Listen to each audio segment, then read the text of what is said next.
তবুও চিন্ত রূপ ও চরিত মহিমা। মা আমাদের অচিন্ত মমতাময়ী। মাকে নিয়ে আমাদের চিন্তা ভাবনা সর্বদাই মাত্রাহীন। আজ 19শে অক্টোবর।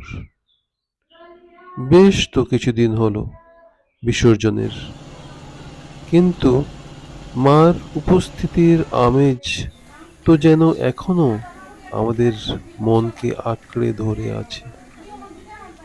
কই, এটা যেন সেই দিনেরই তো ঘটনা। আমরা সবাই মিলে মাকে বস্ত্র পরিধান করাতে গেলাম।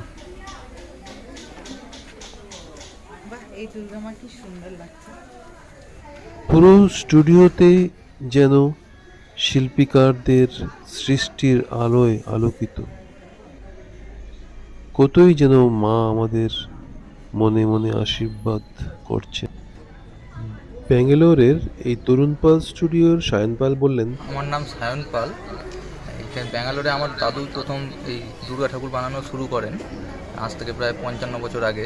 উনি একা এসে প্রথম দুটো ঠাকুর বানিয়েছিলেন, এই আলসুর বেঙ্গলি অ্যাসোসিয়েশন আর সোসিও ইন্দিরানগর। তারপর থেকেই আমাদের এই যাত্রা শুরু। তারপরে দাদুর পরে আমার বাবা এখন সামলাচ্ছেন এই পুরো ঠাকুর বানানোর ব্যবসাটা। হ্যাঁ, এখন আমাদের প্রায় 50টার মতো দুর্গা ঠাকুর হয়। আর এইটা আপাতত ব্যাঙ্গালোরের কুমারটুলি হয়ে উঠেছে এই জায়গাটা। কোন ইয়ারে শুরু হয়েছিল? প্রায় শুরু হয়েছিল 75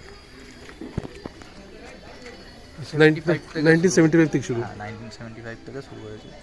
তখন আমার দাদু একা এসে উনি দুটো ঠাকুর বানিয়েছিলেন ব্যাঙ্গালোরে প্রথম। এই জায়গাটাই?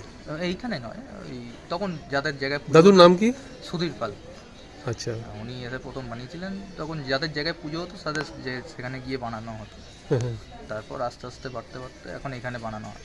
মানে ক বছর হয়ে গেল মোটামুটি এখন? এখানে প্রায় 50 থেকে 55 বছর মতো হয়ে তো গেছে। সেই সেই যে প্রথম দাদু যে মূর্তি বানিয়েছিলেন, আজকে আপনি থার্ড জেনারেশন। হ্যাঁ, তো সেই পরিবর্তনটা কি ধরনের দেখছেন? ভালো মন্দের মধ্যে কীভাবে দেখছেন? কীভাবে স্ট্রাগল করতে হচ্ছে আপনাদের? বা স্ট্রাগল তো অনেক হয়েছে। আর যদিও এখানে কিন্তু কম্পিটিশন নেই আপনাদের মনে হয়। না, এখন বাড়ছে ধীরে ধীরে কম্পিটিশন। এখন সব এই ইউটিউব ইন্টারনেটের যে ইয়েতে কলকাতায় যেমন পুজো হয় সেরকম পুজো এখানে করতে চাইছেন এখানকার থিম পুজো। বাঙালিরা। হ্যাঁ, থিমের পুজো।